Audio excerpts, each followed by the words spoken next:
तीरथ नहाए एक फल, साधु मिले फल चार, सद्गुरु मिले अनंत फल, कहीं कबीर विचार। हमारा यह देश धर्म प्रधान देश है और इसमें तीर्थ की बड़ी महिमा है। लाखों श्रद्धालु जन हर वर्ष तीर्थों में जाकर स्नान करते हैं, पूजा पाठ करते हैं, वहाँ जाकर अनेक प्रकार के कर्मकांड करते हैं और उसके पीछे केवल एक ही उद्देश्य होता है कि हमें स्वर्ग की प्राप्ति होगी। हमारे जीवन में जितने पाप हुए हैं सब धुल जाएगा।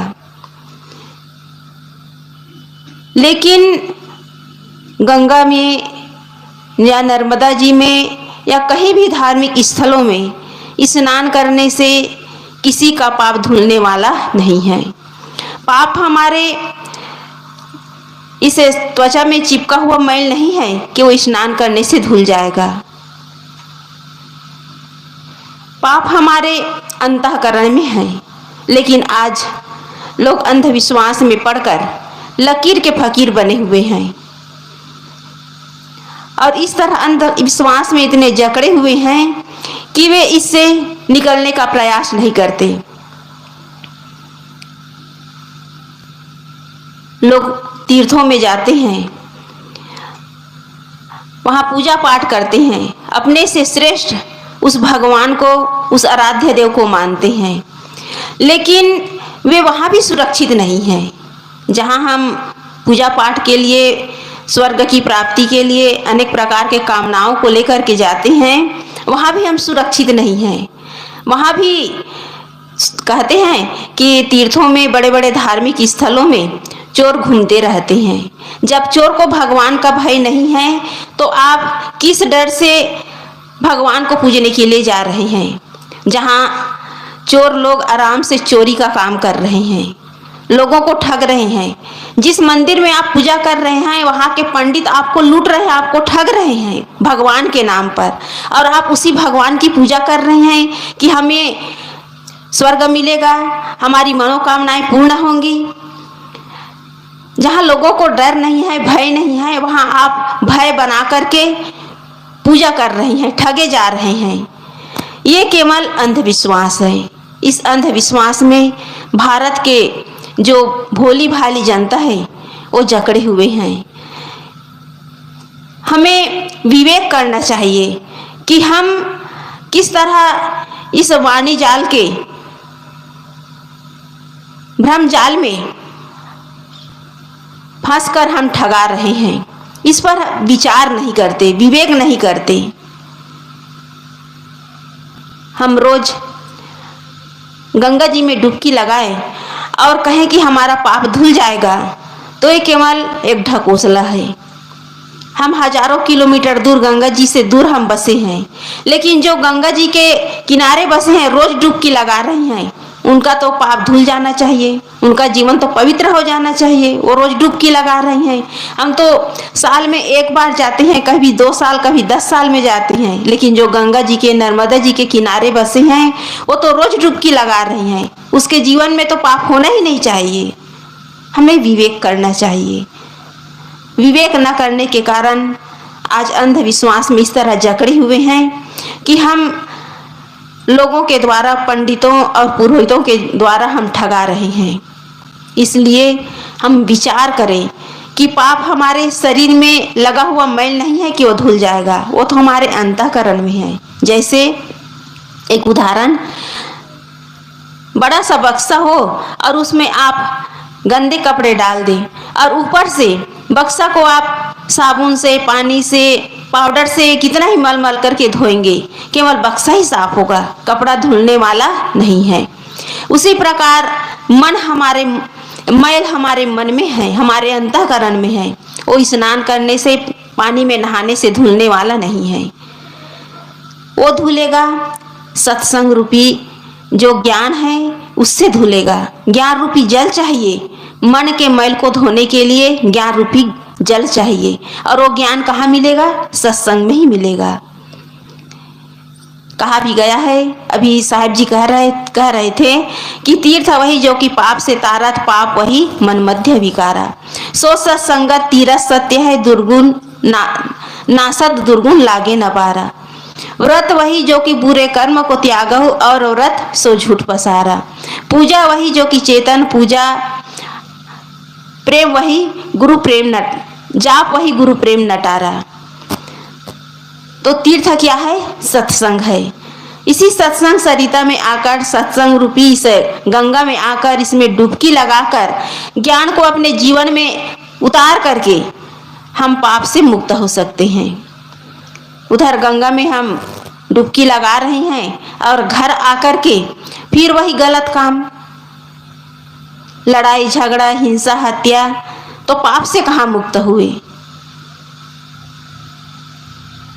पाप से मुक्त होने के लिए पाप कर्म को छोड़ना पड़ेगा, अपने मन को शुद्ध करना पड़ेगा। जब तक अंदर दुर्गुण भरा रहेगा, हम रोज गंगा में डुबकी लगाएंगे, हमारा जीवन पवित्र होने वाला नहीं है, जीवन का उद्धार होने वाला नहीं है। जीवन का उद्धार होगा ज्ञान से, और ज्ञान केवल सुनने के लिए नहीं, उसे जीवन में उतारने के लिए है। हम अभी सुन रहे हैं कि चोरी करना, झूठ बोलना, हिंसा, हत्या करना पाप है, लेकिन यहाँ से उठने के बाद फिर वही काम। अभी हम यहाँ डोंगा कहरोद में रोज देख रहे हैं कि शाम को यहाँ लोग मुर्गी काट करके बेच रहे हैं। यहाँ एक तरफ तो सत्संग हो रहा है, ज्ञान की चर्चा हो रही है, लोगों को अच्छे मार्ग पर चलने के लिए संत गुरुजन सन्मार्ग पर चलने के लिए प्रेरित कर रहे हैं, उपदेश दे रहे हैं, लेकिन वही दूसरी ओर शाम को मुर्गी काट करके बेच रहे हैं। इस पर जब तक हम ब्रेक नहीं करेंगे तब तक ये काम चलता रहेगा। लोग पाप रीति को छोड़ नहीं पाएंगे। कहाँ भटके हुए हैं, कैसे लोग अपने जीवन को अंधकार में धकेल रहे हैं। विचार करना चाहिए। मांस खाना, शराब पीना, ये क्या है? ये अपने जीवन को केवल बर्बाद करना है। इसलिए विचार करें कि हम धर्म के पथ पर चल रहे हैं कि अधर्म के पथ पर चल रहे हैं। धर्म क्या है? जीवों पर दया करना, अपने जीवन में अहिंसा को धारण करना। अहिंसा परमो धर्म है। किसी भी प्राणी की हत्या न करना, यही धर्म है। लेकिन यहाँ तो सुबह शाम दोपहर हर पल अधर्म का काम हो रहा है, जीवों की हत्या हो रही है। तो सत्संग का फल कहाँ मिल रहा है? सत्संग सुनकर के लोग जाग कहाँ रहे हैं, बल्कि और सो रहे हैं, अपने जीवन को बर्बाद कर रहे हैं। इसलिए कहा गया है कि सत्संग ही सच्चा तीर्थ है, जहाँ हम अपने मन के मैल को धोकर अपने जीवन को पवित्र बनाकर इस जीवन का हम उद्धार कर सकते हैं, अपना कल्याण कर सकते हैं। हम कितना ही पूजा पाठ कर ले, व्रत उपवास कर ले, लेकिन यदि हमारे अंदर हिंसा वृत्ति, हमारे अंदर के विकार यदि नहीं धुले, तो ये पूजा पाठ, व्रत उपवास सब बेकार है। कुंवार महीने में नवरात्रि के समय लोग 9 दिन तक दुर्गा जी की पूजा करते हैं। सुबह पूजा करते हैं, शाम को पूजा करते हैं, लेकिन शाम को क्या करते हैं लोग? दुर्गा माता की पूजा तो करते हैं, लेकिन गांजा पीते हैं, शराब पीते हैं, और उसकी आड़ में बकरे की हत्या करते हैं। कहते हैं कि देवी माँ खुश होंगी, बलि चढ़ाएंगे तो देवी माँ खुश होंगी। किसी भी धर्म ग्रंथ में ये नहीं लिखा है कि किसी प्राणी की हत्या करने से कोई देवी देवता खुश होंगे, किसी की मनोकामनाएं पूर्ण होंगी, कहीं नहीं लिखा है। ये मनुष्य की बनाई हुई क्या है? केवल एक जालसाजी है, जिसमें मनुष्य जकड़ा हुआ है। जब तक हम इसे निकलेंगे नहीं, इसे छोड़ेंगे नहीं, हम पाप रीति से बचेंगे नहीं। हमारे जीवन में न जाने कितने पाप हो रहे हैं, कहाँ कहाँ हम भटक रहे हैं। इसलिए असली व्रत है गलत कर्म को छोड़ना। घर परिवार में लोग सुबह शाम पूजा करते हैं। पूजा के समय तो मन थोड़ा पवित्र होता है, मन में सात्विक भावना आती है, लेकिन जैसे ही पूजा करके निकलते हैं मन में फिर वही विकार आने लगता है। मन विकारों से फिर ग्रसित हो जाता है। जैसे कोई व्यक्ति मंदिर से निकले और सामने उसके कोई दुश्मन, कोई शत्रु आ जाए जिससे लड़ाई झगड़ा हुआ हो, तो उस समय मन क्या खुश होगा? मन विकारों से ग्रसित हो जाएगा। ऐसा लगेगा कि इसे कब बदला लूँ, इसे कब मैं झगड़ूँ, इसे कब मैं मारपीट करूँ। तो ये हमारे मन की कमी है कि हम अपने मन को कमज़ोर बनाए हुए हैं। व्रत उपवास करना, पूजा पाठ करना, ये एक सात्विक भावना है, इसको नकारा नहीं जा सकता। पूजा पाठ कीजिए, व्रत उपवास कीजिए, लेकिन उसके साथ साथ जीवन में सुधार भी होना चाहिए। 9 दिन तक आप उपवास किए, पूजा पाठ किए, लेकिन घर में जैसे ही उपवास खत्म हुआ, घर में आकर पत्नी से लड़ाई किए, माता पिता को आप गाली गलौज कर रहे हैं, उनसे दुर्व्यवहार कर रहे हैं, तो आपका पूजा करना व्यर्थ है। असली पूजा है चेतन जीवों के साथ मीठा व्यवहार करना, उन्हें मन, वाणी और कर्म से चोट न पहुंचाना। यही असली पूजा है, यही असली व्रत है। व्रत वही जो कि बुरे कर्म को त्याग हो। बुरे कर्म को त्यागना असली व्रत है। लेकिन लोग तीर्थ यात्रा में जाते हैं, वहाँ व्रत उपवास करते हैं, पूजा पाठ करते हैं, अनेक प्रकार के दान पुण्य करते हैं, लेकिन घर आकर यदि हमारे मन में मैल भरा हुआ है तो तीर्थ यात्रा और पूजा पाठ बेकार है। एक घटना है कि एक परिवार था और उस परिवार में एक बूढ़ी माँ थी, और वो बूढ़ी माँ बहुत ही उम्र वाली थी। उसका बेटा बाहर काम करने के लिए जाता था। एक दिन क्या हुआ, बूढ़ी माँ कहने लगी कि बेटा मेरी साड़ी फट गई है, बाजार से सस्ती वाली साड़ी ला करके दे देना, पहनते नहीं बनता। तो उसका बेटा कहने लगा कि माँ, मैं जब भी ऑफिस के लिए निकलता हूँ तो तुम कुछ न कुछ काम बताती हो, कभी दवाई, कभी चश्मा, तो कभी और कुछ। मैं ऑफिस में इतना व्यस्त रहता हूँ कि शाम को जब मैं ऑफिस से निकलता हूँ तो मैं एकदम थक कर चूर मैं एकदम थक गया रहता हूँ, और मैं बाजार और ये सब सामान लेने के लिए कहाँ जा पाऊँगा, मेरे पास टाइम नहीं रहता है, और जब देखो तब तुम काम बताती रहती हो, मेरे पास टाइम नहीं है। माँ को कठोर शब्द सुनाए, लेकिन माँ जो है माँ ही होती है। बेटे के शब्द को सुनकर उसकी आंखों में आंसू तो आ गए, लेकिन एक अपने बेटे के लिए एक कड़े शब्द उसके मुख से नहीं निकले। बूढ़ी माँ कमरे में जाकर रोने लगी। दूसरे दिन रविवार का दिन था। रविवार के दिन अक्सर ऑफिस बंद होता है, उस दिन छुट्टी होती है, छुट्टी रहती है। तो उसकी पत्नी कहने लगी कि आज रविवार है, आज छुट्टी का दिन है, चलो हम देवी दर्शन के लिए चलते हैं, बहुत दिन हो गए मंदिर नहीं गए हैं। दोनों पति और पत्नी तैयार हुए, नहा धो करके नाश्ता किए और देवी दर्शन के लिए घर से निकल पड़े। जब वे घर से निकले तो रास्ते में दोनों विचार किए कि देवी दर्शन के लिए जा रहे हैं तो भेंट चढ़ाने के लिए कुछ खरीद लेते हैं। दोनों विचार किए कि देवी माँ के दर्शन के लिए जा रहे हैं तो भेंट करने के लिए साड़ी खरीद लेते हैं। दोनों कपड़े की दुकान पे गए और सेठ जी से कहने लगे कि सेठ जी, महंगी से महंगी साड़ी देना, देवी माँ को भेंट चढ़ाना है। दोनों पति और पत्नी सेठ जी के दुकान से, कपड़े की दुकान से महंगी वाली साड़ी खरीदकर मंदिर के लिए निकल पड़े।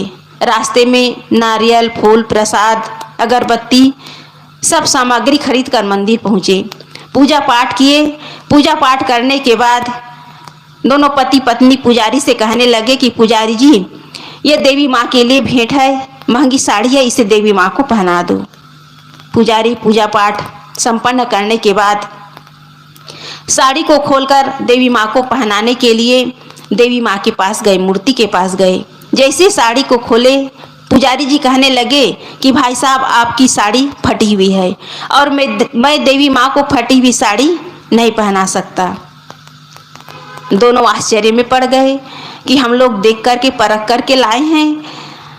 दोनों तुरंत दुकानदार के पास पहुँचे और दुकानदार से सेठ से कहने लगे कि सेठ जी कैसे दुकानदारी करते हो, ग्राहक के साथ धोखाधड़ी करते हो, फटी हुई साड़ी दे दिए। दुकानदार ने कहा कि भाई साहब मैं ऐसी गलती न कभी किया हूँ न कर सकता हूँ।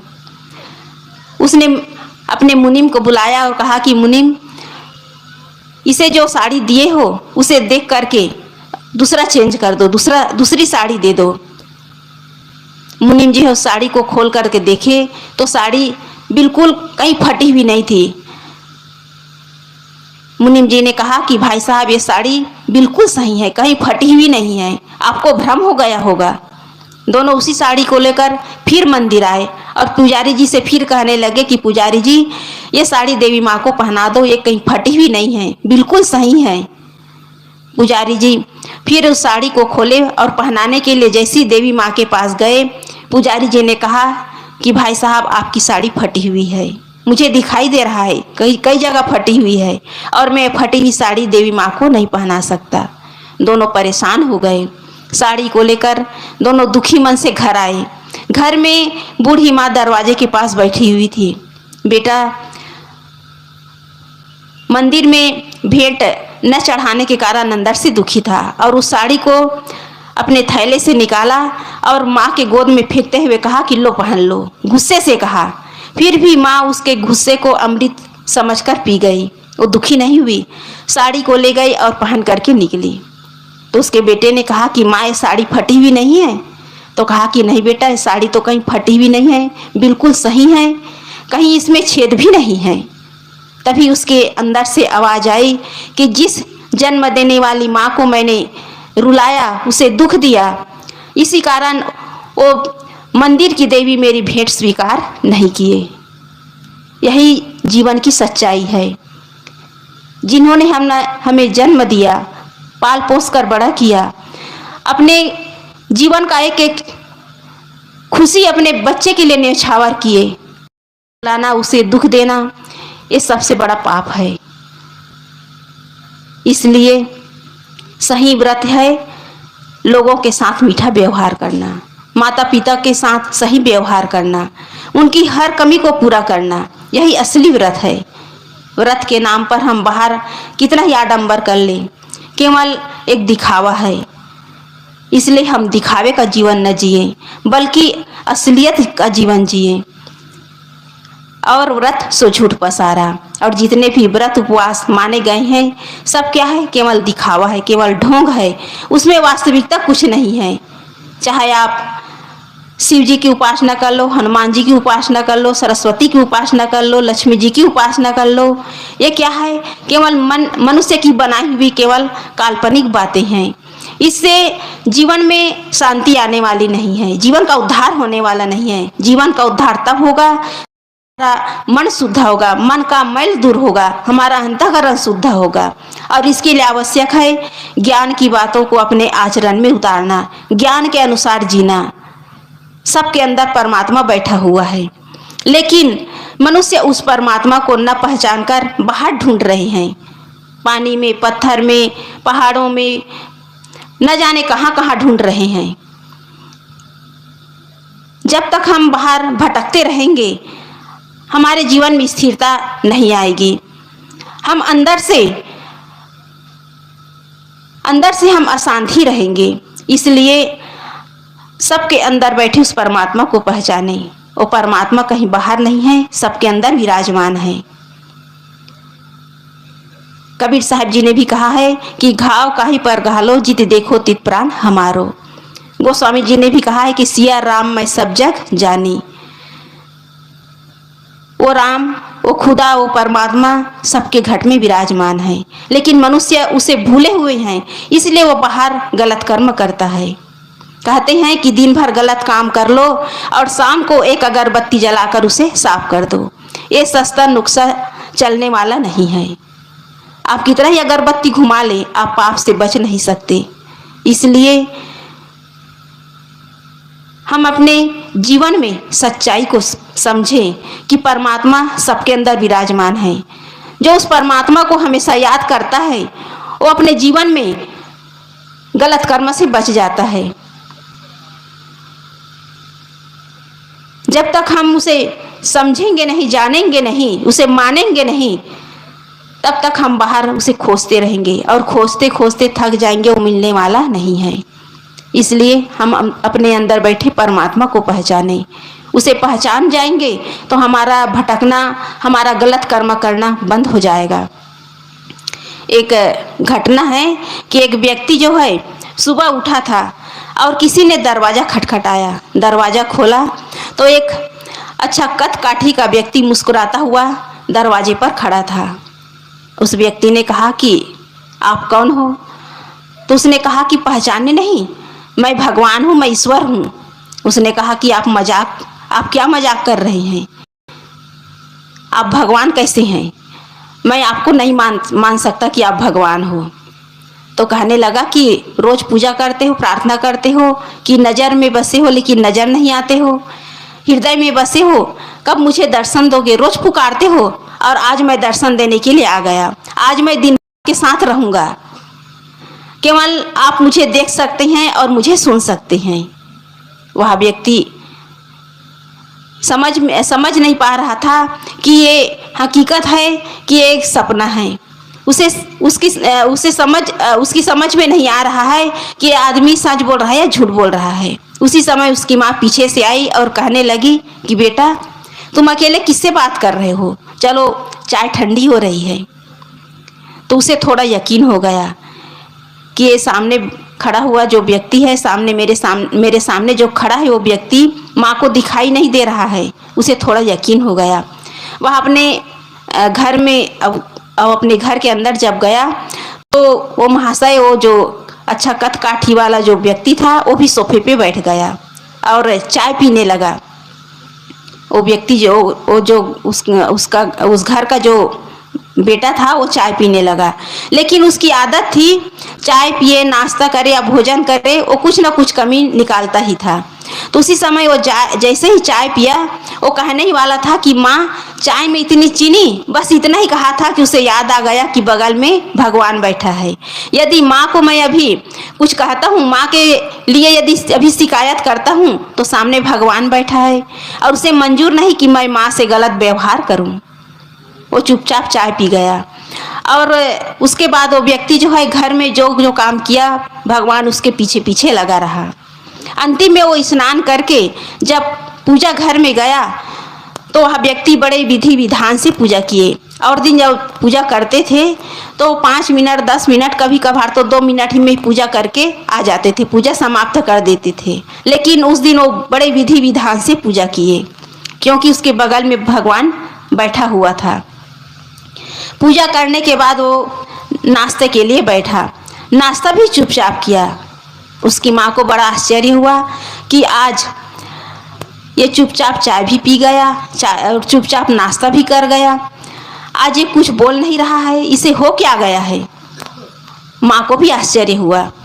वह तैयार होकर ऑफिस जाने के लिए गाड़ी में बैठा तो पहले से वो महाशय गाड़ी में बैठ चुका था।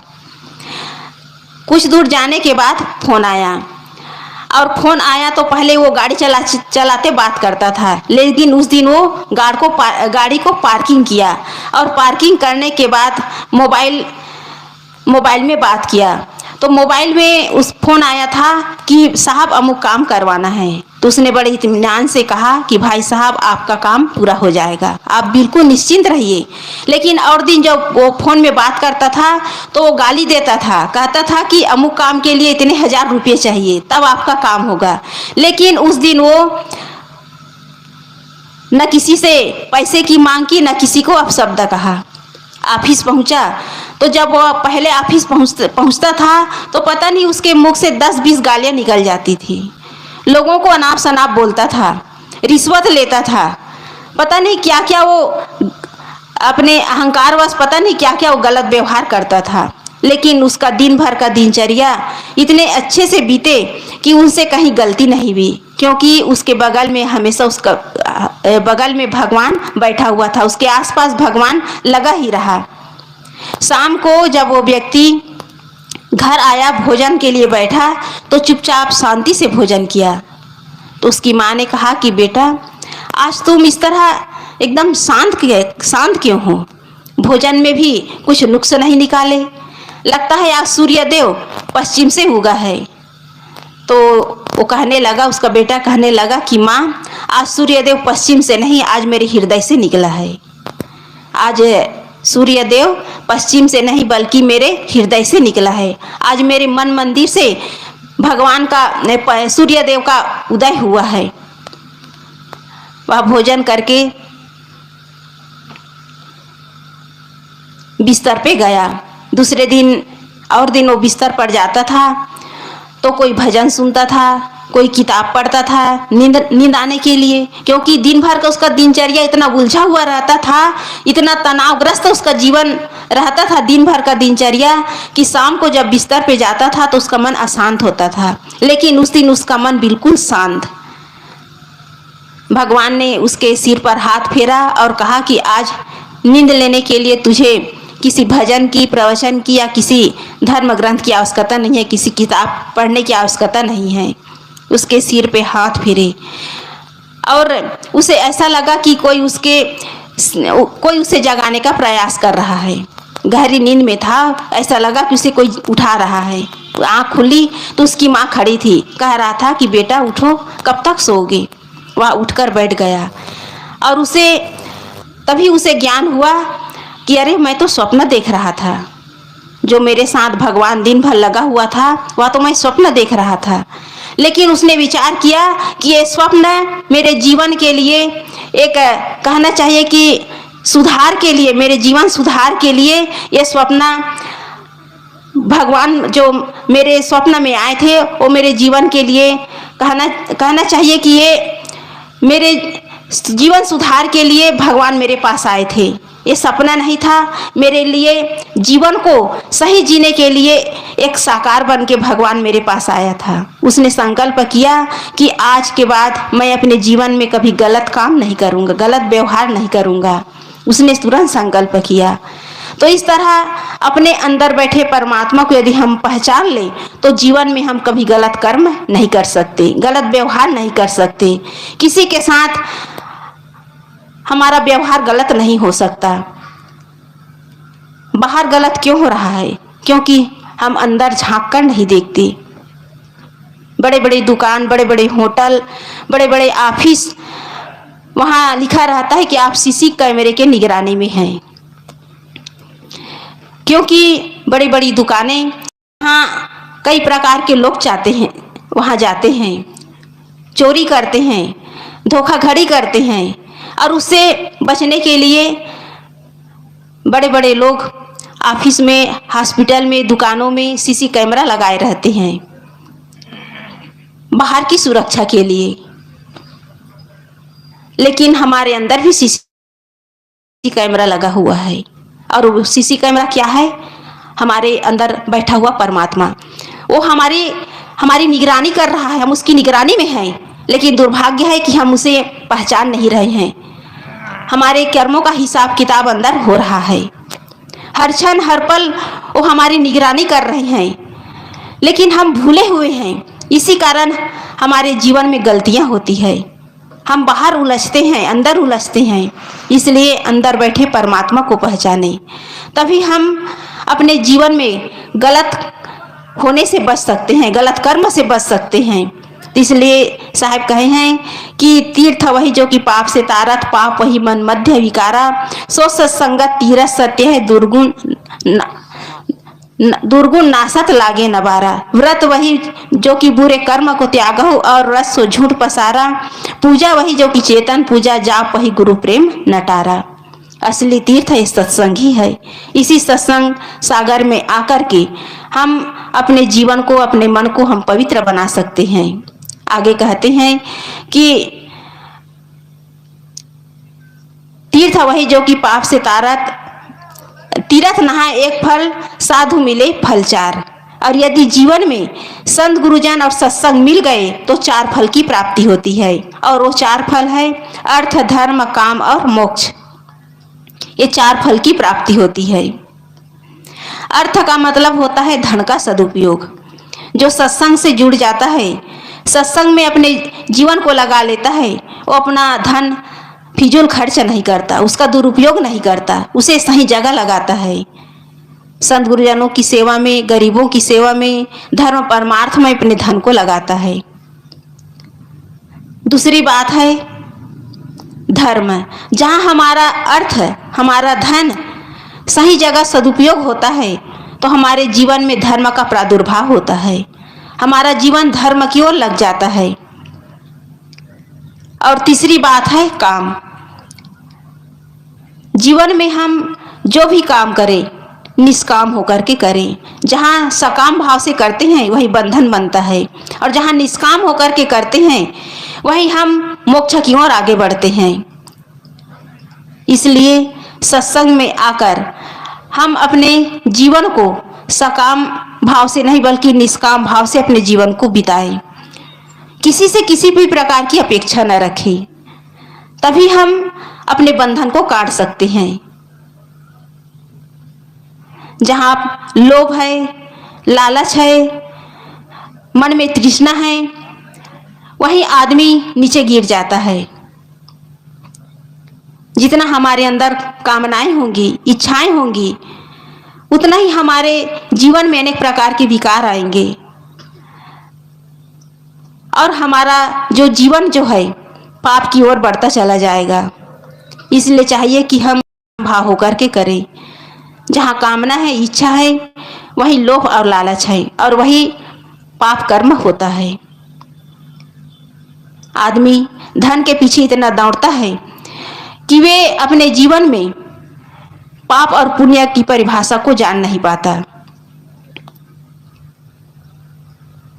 इसलिए चाहिए कि हम सकाम भाव से काम न करें। जहाँ सकाम भाव है वही इच्छा और कामना है, उतना ही हमारे जीवन में पाप कर्म होते हैं। और जहाँ पाप है वही जीवन में केवल अंधकार ही अंधकार है।